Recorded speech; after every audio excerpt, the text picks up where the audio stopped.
Pour tester l'amour de sa famille, un milliardaire simule sa propre mort. Ce qu'il découvre va briser son cœur, trahison, avidité, hypocrisie, sauf une chose qu'il n'avait pas prévue. Sa fille. Seule au milieu des vautours, elle pleure sincèrement, se bat, et lui prouve que l'amour vrai ne s'achète pas. Ce qu'il croyait avoir perdu, il le retrouve, dans les yeux de celle qui n'a jamais cessé d'espérer. Une résurrection. Un jugement. Un dernier pardon. Le ventilateur au plafond tournait lentement dans la chambre d'hôpital privé.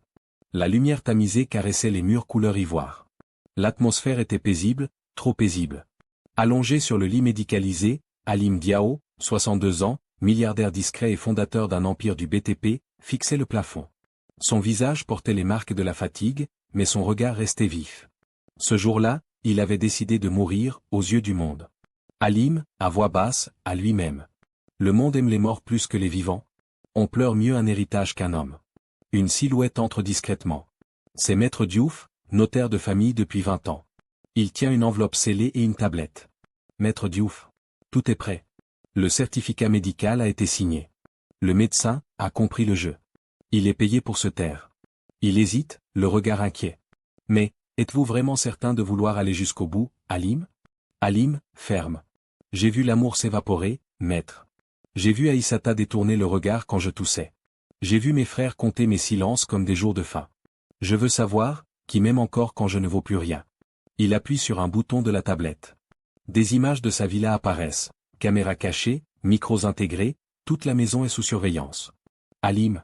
Pendant 3 jours, je serai mort. Et pendant ces 3 jours, je verrai tout. Chaque sourire. Chaque décision. Chaque trahison. Le notaire inspire profondément, puis tend à Halim le certificat de décès. Maître Diouf. Une fois signé, le processus est irréversible.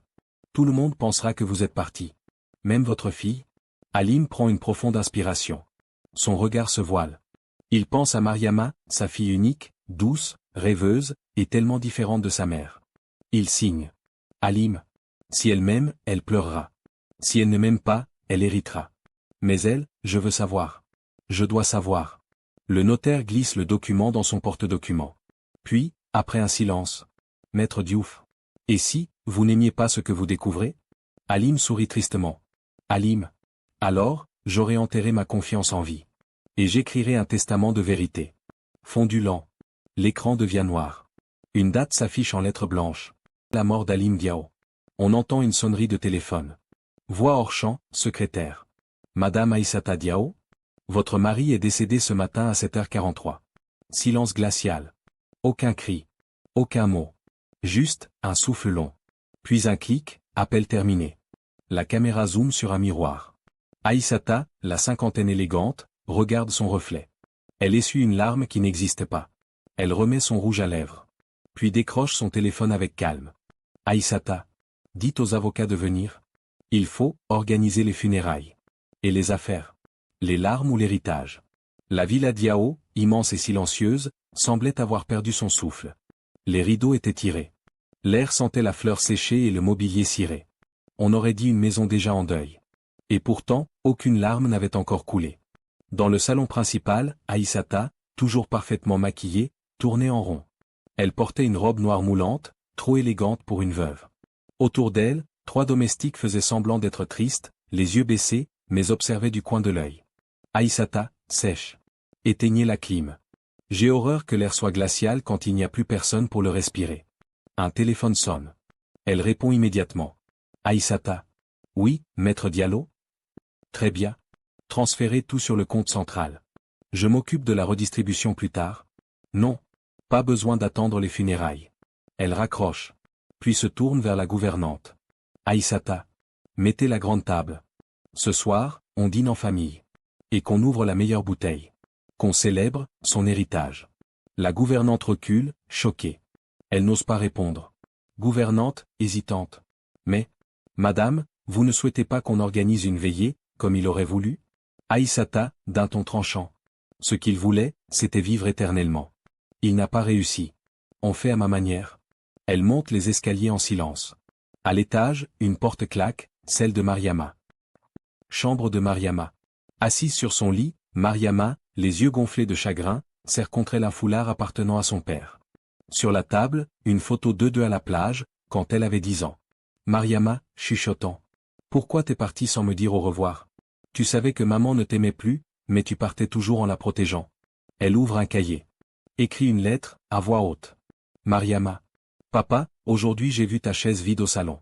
Mais j'ai vu surtout les cœurs vides autour. Ils ne t'ont jamais connu. Moi si. Toi, tu m'as appris à écouter le silence, et maintenant c'est lui qui me hurle ta mort. Elle pleure en silence. La caméra s'éloigne lentement de la chambre. Salon soirée. Des gens arrivent. Bien habillés. Certains déjà en train de rire. Des cousins, des associés, des membres de la belle famille. On apporte les plats, le vin, les musiques douces. Oncle de Aïssata, souriant. Quelle bonne idée de faire un dîner.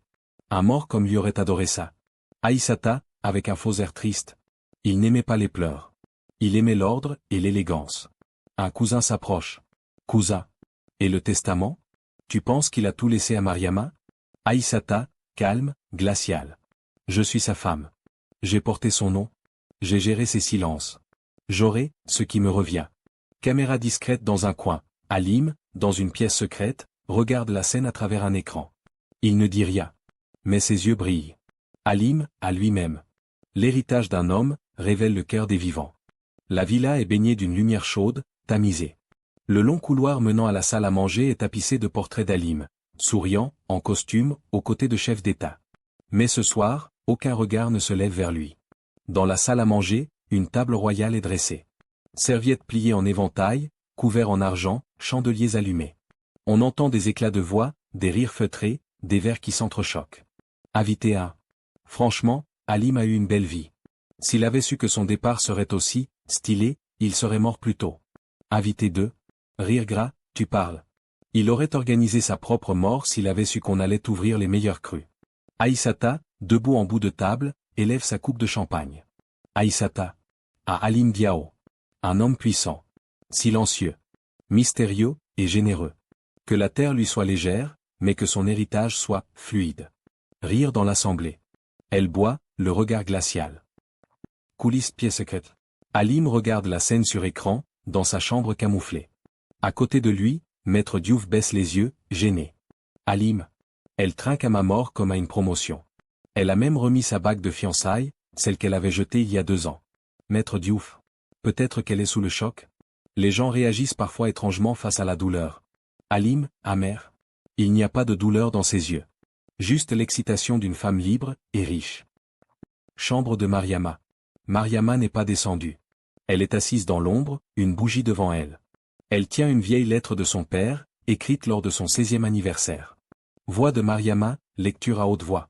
Ma princesse, un jour tu seras entourée de gens qui prétendront t'aimer pour ce que je t'ai laissé. Mais rappelle-toi toujours, ce que je t'ai transmis, c'est ce qu'ils ne verront jamais ton cœur. Elle pleure, seule. Puis se lève. Elle enfile un manteau et descend. Retour au banquet. Elle entre dans la salle à manger. Le bruit baisse légèrement. Les regards se tournent vers elle. Aïssata, fausse douceur. Ma chérie? Viens t'asseoir. Tu dois apprendre à célébrer ton père comme il aurait voulu, avec dignité. Mariama, froide, posée. Papa aurait voulu du silence. Du respect. Pas une mascarade de hyènes autour d'un cercueil encore chaud. Silence glacial. Cousin. Et doucement la petite. Tu crois qu'on est là pour danser sur sa tombe? Mariama. Non. Vous êtes là pour fouiller ses poches. Mais vous avez oublié une chose, le cœur d'un homme, ne se lègue pas. Elle jette un regard noir à sa mère. Mariama. Tu ne l'as jamais aimé. Tu l'as utilisé. Et il le savait. Aïssata, menaçante. Je te conseille de fermer cette bouche avant qu'on ne la nourrisse plus jamais. Un invité se lève, tente de calmer l'atmosphère. Mais Mariama recule. Mariama. Je n'ai plus peur. Pas de vous. Pas de ce que vous êtes devenu. Je suis sa fille. Et c'est tout ce qu'il me reste. Elle quitte la pièce. Les invités reprennent lentement leur repas. Comme si rien ne s'était passé. Chambre secrète écran. Halim, les yeux embués. Il pose sa main sur l'écran où apparaît le visage en colère de sa fille. Halim, émotionnel. Elle seule m'a pleuré. Elle seule m'a reconnu vivant, dans la mort. Les héritiers affamés. Le lendemain du banquet. La villa est encore pleine d'assiettes non lavées, de bouteilles à moitié vidées, de rires fossiles. Mais Aïssata, elle, est déjà en position. Elle siège dans le bureau d'Halim, les jambes croisées, un café noir à la main. Devant elle, des dossiers de succession, des cartes bancaires, et un carnet intitulé « Actifs immobiliers au confidentiel ». Un coup de sonnette. Le majordome entre, suivi d'une foule de membres de la famille d'Halim, frères, cousins, une tante, et même un neveu éloigné venu du Mali. Frère aîné d'Halim. On est là pour discuter. Pour comprendre ce qu'il a laissé. En toute fraternité, bien sûr. Aïssata, avec un sourire maîtrisé. Bien sûr. Entrez. Asseyez-vous. Il aurait voulu qu'on reste unis. Tous s'installent, mais le ton est déjà hypocrite. Les regards sont lourds, les mains nerveuses. Tante Rokhaya. Halim nous avait promis de reprendre les travaux de la mosquée familiale. Il a laissé de quoi faire, j'imagine? Cousin Boubacar. Et l'affaire de transport? Il m'avait dit qu'il voulait que je la gère à sa mort. Parole d'homme. Aïssata, feuilletant les documents, froide. Il vous a dit beaucoup de choses. Mais il n'a écrit que peu. Elle sort un document, le testament provisoire déposé il y a 3 mois. Faut bien sûr, mais ils ne le savent pas. Aïssata. Il laisse à sa fille une rente. Et pour le reste, la gestion revient à moi. Frère aîné, fronçant les sourcils. À toi? Tu crois qu'on va te laisser tout prendre comme ça? Tu n'étais qu'un poste de décoration dans sa vie. Aïssata, posant calmement sa tasse. Ce poste de décoration a géré ses hôpitaux pendant que vous faisiez des selfies à ses côtés. Un silence tendu. Cousin Boubacar. Halim ne t'aurait jamais donné les clés. Tu es trop gourmande. Aïssata, doucement. Et toi trop naïf. Elle appuie sur la télécommande. Un rideau s'ouvre. Derrière la vitre, un coffre-fort. Ouvert. Rempli de dossiers. Aïssata. Il m'a tout donné. Pas parce qu'il m'aimait, mais parce qu'il savait que je me battrais pour le garder. Tous se lèvent. Les voix s'élèvent. Frère aîné. C'est du vol. Ce testament est un faux. On ira en justice. Aïssata, se levant aussi, menaçante. Allez-y. Mais vous oubliez une chose, dans ce pays, la veuve pleurée gagne toujours. Chambre de Mariama. Mariama, assise sur son lit, écoute les cris qui montent depuis le bureau. Elle serre un collier qu'Halim lui avait offert, en forme de clé. Quelque chose l'intrigue. Elle fouille dans les vieux cahiers de son père et découvre une clé USB collée derrière un tiroir. Elle la branche dans son ordinateur. L'écran s'allume. Une vidéo d'Halim, filmée quelques jours avant sa mort. Halim, vidéo. Si tu regardes ceci, c'est que je suis mort, ou que tu sais déjà que je joue la comédie. Je devais savoir, Mariama. Je devais voir de mes propres yeux, à quel point l'amour peut se vendre.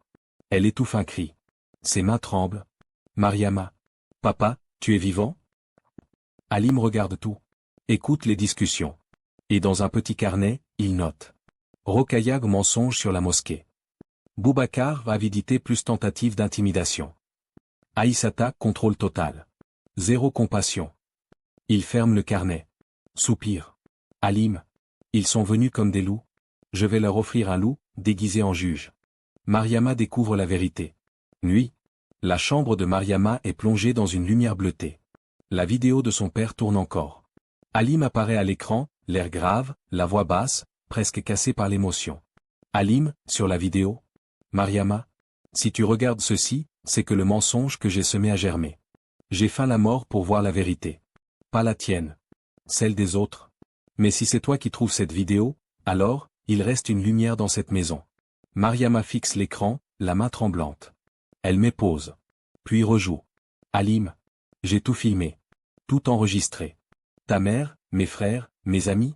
Ce que tu verras brisera peut-être ton cœur. Mais n'oublie pas, ce n'est pas pour le détruire, c'est pour l'endurcir. Tu es ma fille. La seule que je crois encore capable d'aimer pour de vrai. Mariama laisse tomber la tête dans ses mains. Des larmes silencieuses ruissellent. Mariama, murmure. Tu n'es pas mort. Tu m'as laissé seul avec eux. Avec elle. Elle sort la clé USB, la cache dans son collier, et court discrètement vers le bureau de son père. Bureau d'Halim minuit passé. Elle entre. La pièce est en désordre. Des traces de pas dans la poussière du tapis. Elle referme doucement la porte, verrouille, et commence à fouiller.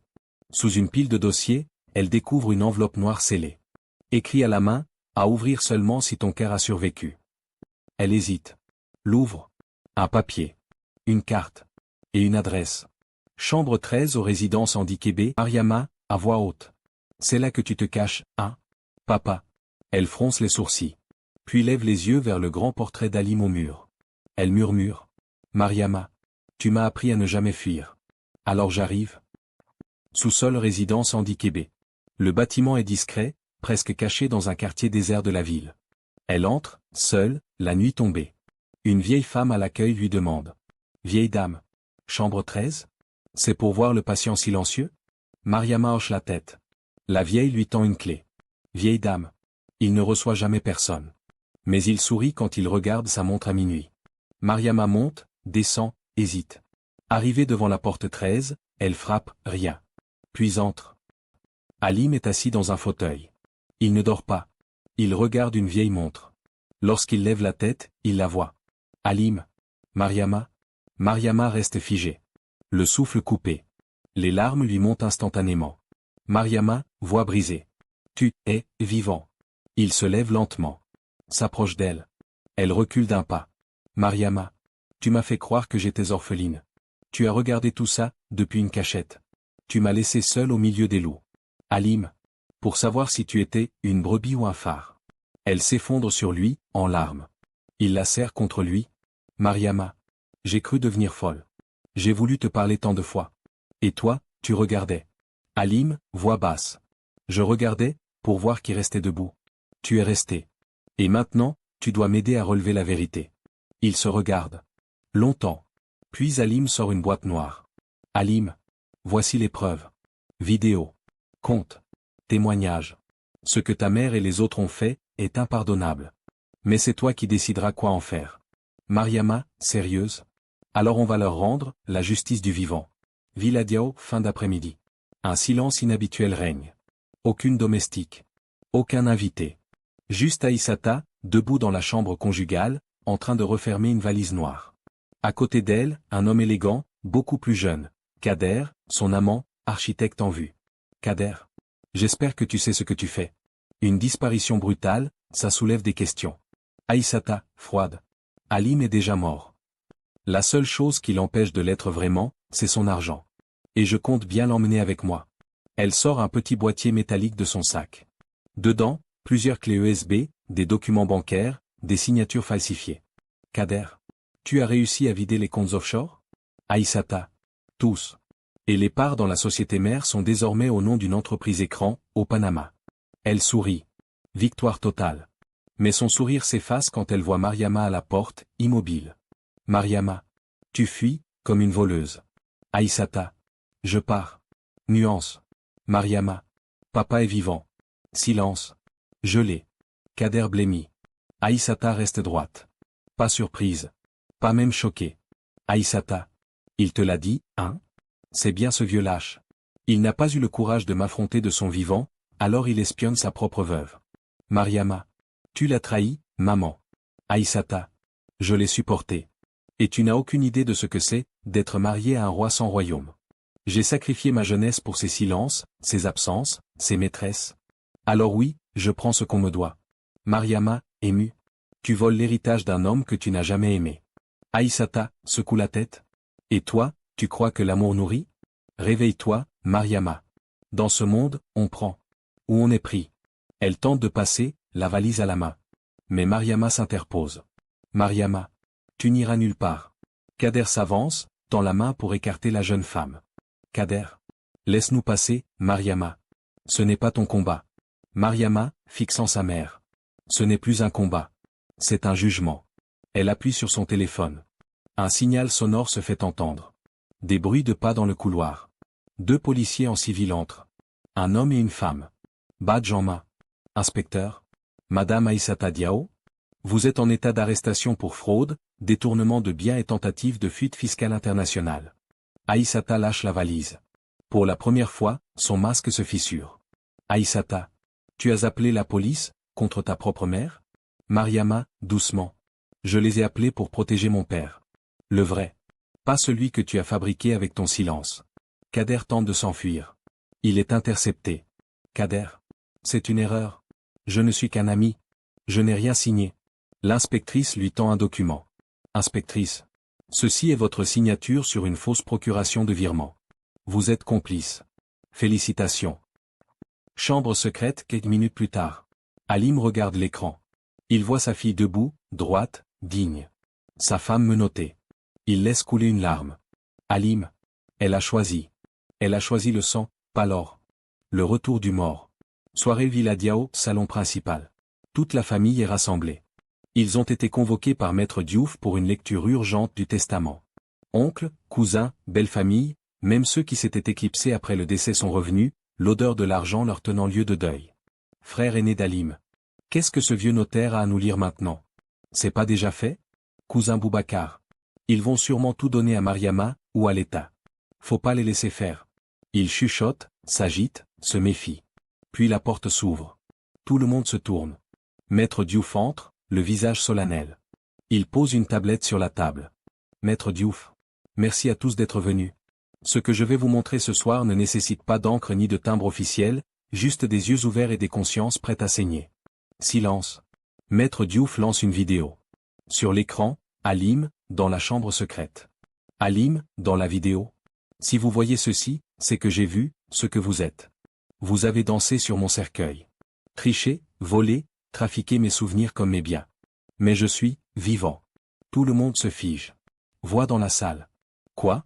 Impossible? C'est un montage? Il est mort? Maître Diouf, regard tranchant.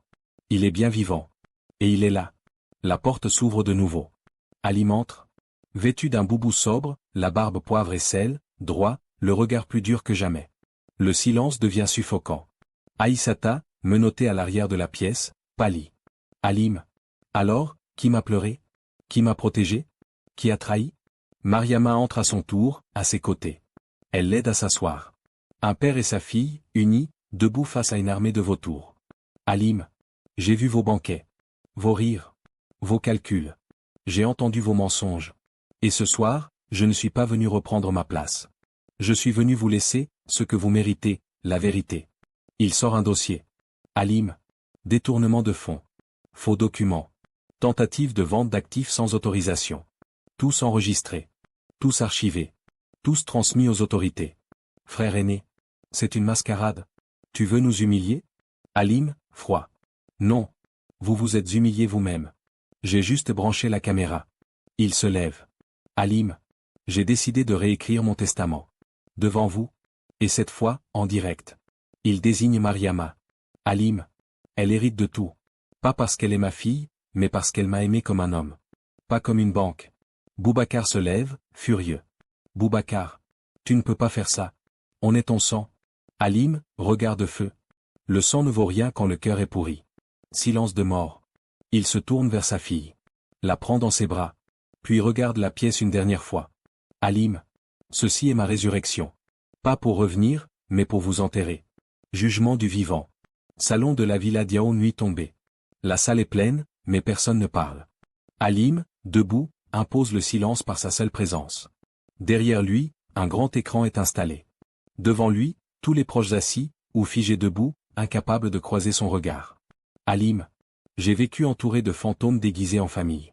J'ai écouté vos discours, observé vos gestes, filmé vos choix. Ce soir, je rends mon verdict. Il appuie sur une télécommande. La vidéo commence.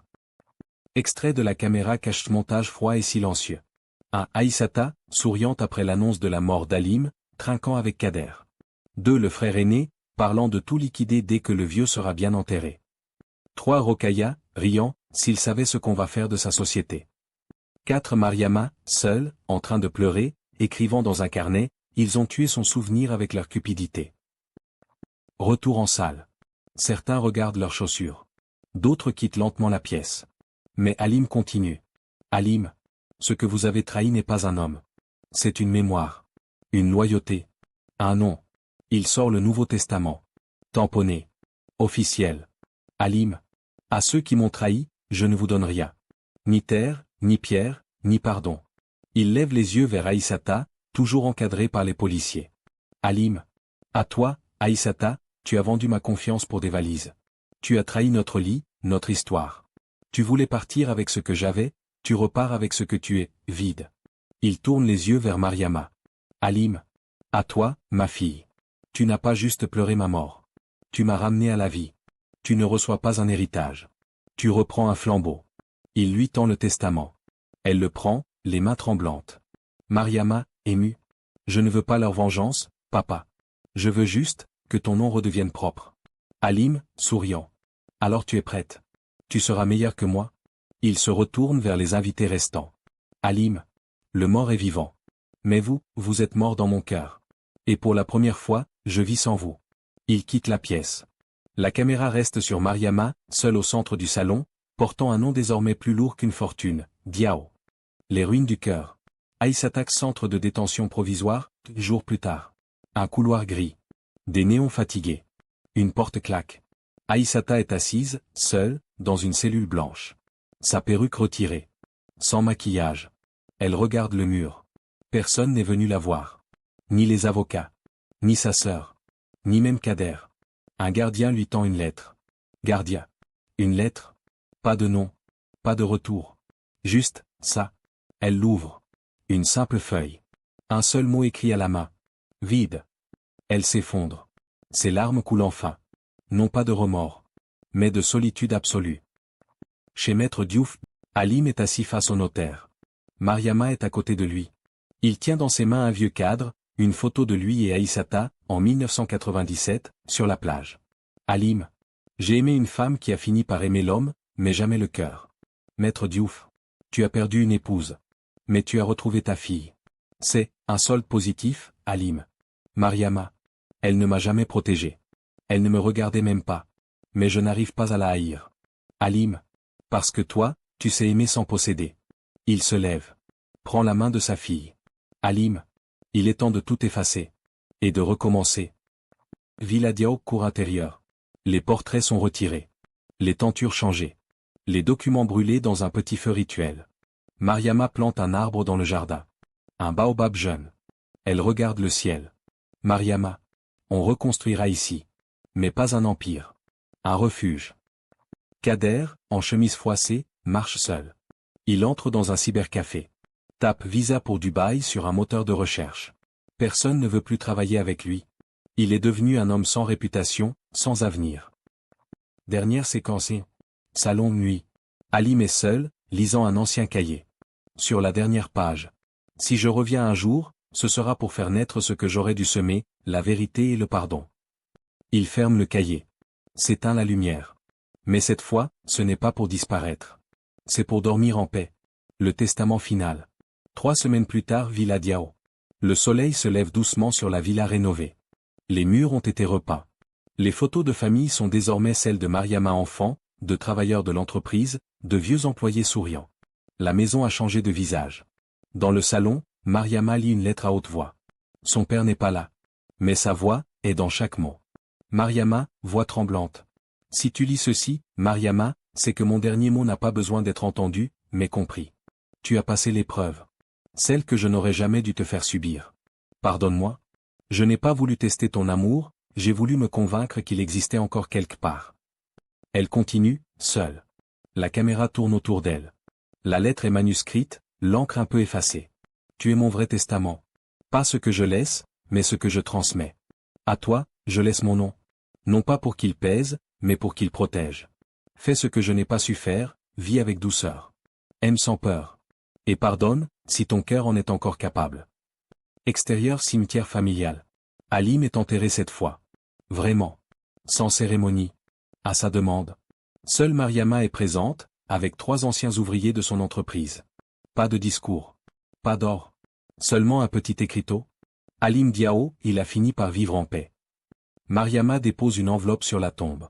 Dedans, un exemplaire de la lettre qu'elle lui a écrite, le soir où elle croyait qu'il était mort.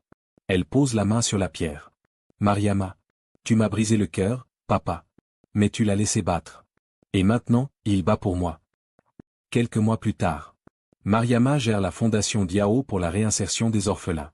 Des enfants rient dans un jardin. Elle observe, sourit, puis s'éloigne seule, vers l'horizon. Merci d'avoir écouté cette histoire.